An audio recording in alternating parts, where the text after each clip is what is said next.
বিতরণ প্রথম দিন হওয়ায় যদিও মনোনয়ন ফর্ম উত্তোলনের সংখ্যা কিছুটা কম। আর এই নিয়ে জানাতে বেগম রোকেয়া বিশ্ববিদ্যালয় থেকে আমাদের সঙ্গে যুক্ত আছেন আমিরুল বাপ্পি। চলে যাচ্ছে বাপ্পির কাছে। বাপ্পি, মনোনয়ন ফর্ম উত্তোলনে শিক্ষার্থীদের উপস্থিতি এখন পর্যন্ত কতটা দেখতে পাচ্ছেন জানাবেন।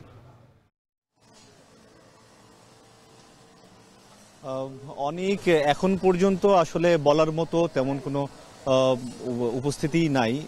যে কেন্দ্রীয় ছাত্র সংসদের যারা কর্মকর্তা আছেন তারা ফর্ম নিয়ে বসে আছেন সকাল 10টা থেকে, কিন্তু এখন পর্যন্ত একজন উত্তোলন করেননি। তবে বিজয় 24 হলে আমরা একজন ভিপি প্রার্থীকে মনোনয়ন ফর্ম সংগ্রহ করতে দেখেছি একটু আগে। তবে যারা নির্বাচনে আগ্রহী শিক্ষার্থী তাদের সাথে আমাদের কথা হয়েছে, তারা বলছেন যে যেহেতু একটা নির্দিষ্ট ফি ব্যাংকে জমা দিয়ে তারপরে মনোনয়নপত্র সংগ্রহ করতে হয়, তো সেই ব্যাংকের কাজগুলো করতে একটু দেরি হচ্ছে এবং সেটা শেষ করে হয়তো 2টো নাগাদ একটা ঢল নামবে যারা এই মনোনয়ন ফর্ম কিনতে আগ্রহী সেই সব শিক্ষার্থীদের।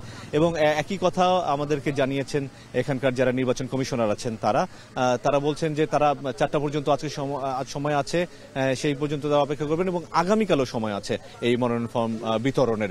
সুতরাং তারা ব্যাপকভাবে আশাবাদী এবং তারা বলছেন যে তারা প্রস্তুত আছেন ব্রাকসু নির্বাচন সুষ্ঠুভাবে সম্পন্ন করার জন্য। এখন পর্যন্ত কোনো ধরনের জটিলতা তারা দেখছেন না। এবং আমরা শিক্ষার্থীদের সাথেও কথা বলেছি, যারা সাধারণ শিক্ষার্থী আছে তারা অভিযোগ করছেন যে একটা নির্বাচনের যে আমেজ সেটি এখনো তারা সেই উত্তাপ, নির্বাচনের যে উত্তাপ সেটি এখনো টের পাচ্ছেন না।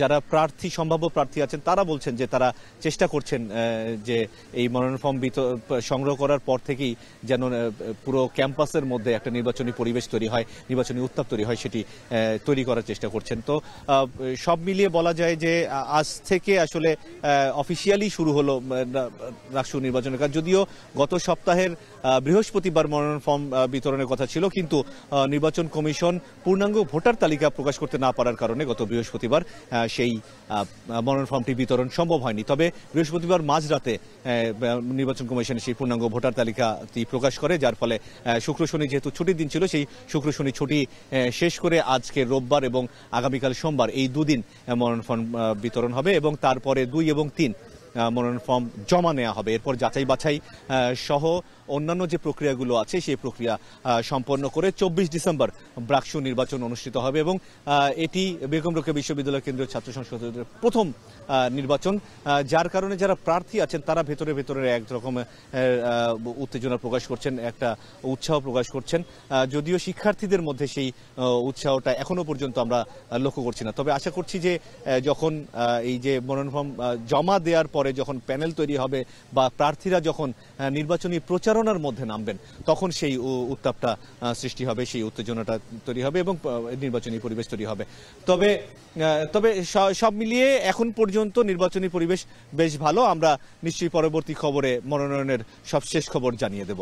অনেক বেগম রোকেয়া বিশ্ববিদ্যালয় থেকে সেখানকার ছাত্র সংসদ নির্বাচনের সবশেষ খোঁজ খবর রাখছিলেন সহকর্মী আমিরুল বাপ্পি।